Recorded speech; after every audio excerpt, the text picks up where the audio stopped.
On April 14, 1912, the Titanic collided with an iceberg. Within hours, the ship sank, and 1,496 people died in the freezing waters of the North Atlantic. Despite a mountain of physical evidence sitting on the ocean floor, an entire shadow industry insists the sinking was no accident. According to these theorists, the disaster was a calculated, deliberate act orchestrated by corporate executives to consolidate their wealth and power. The alleged mastermind behind this plot was American financier J.P. Morgan. To test the greatest maritime conspiracy theory of the 20th century, we don't need to dive down to the wreckage. We just have to look at the perpetrator's supposed motives to see if the logistics and the economics actually make sense. In 1998, author Robin Gardner proposed that the ship that sank wasn't the Titanic at all. He claimed J.P. Morgan's company took the Titanic's damaged sister ship, the Olympic, and disguised it as the Titanic. The supposed reason for this massive switch was an insurance scam designed to recoup financial losses from previous damage the Olympic had sustained.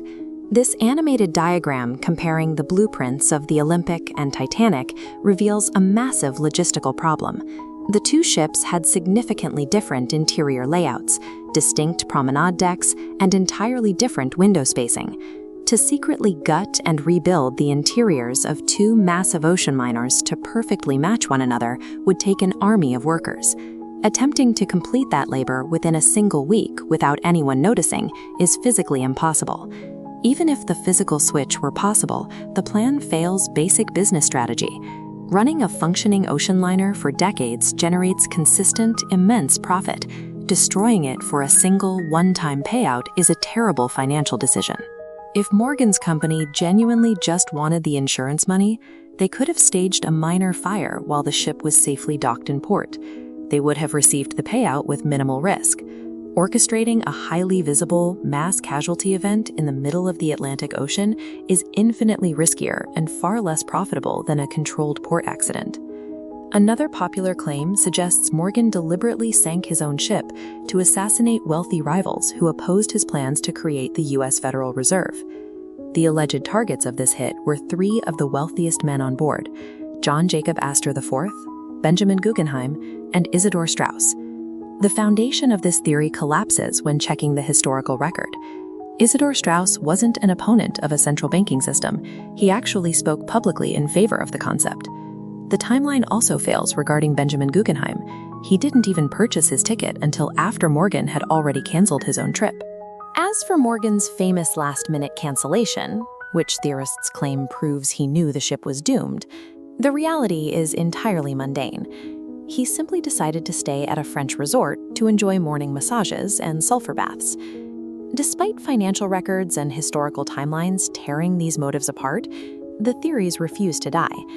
Instead, they continually mutate to fold in modern news events. In 2023, conspiracy theorist Stu Peters claimed the Titan submersible implosion wasn't an engineering failure. He alleged it was orchestrated sabotage, designed to stop the passengers from discovering the Titanic was actually destroyed by a controlled demolition. When basic logic destroys the core motive of a conspiracy, theorists are forced to invent increasingly absurd cover-ups just to keep the myth alive. These theories fail because they rely on cartoonish villainy, impossible logistics, and spectacularly bad financial decisions. So why do they persist? Because it's deeply uncomfortable for human beings to accept that a random piece of ice and routine human error could destroy the pinnacle of engineering.